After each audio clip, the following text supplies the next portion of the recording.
বৃষ্টি পড়ে গেছে, পড়লে তো আর মোটামুটি বাক্কা লম্বা সময়ের লাগে পড়বো।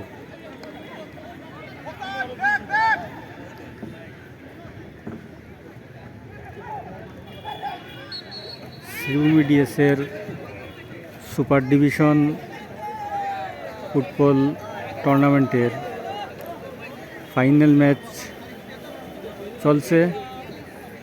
বিরতির পর এখন শুরু হয়েছে দ্বিতীয়ার্ধ। এখন পর্যন্ত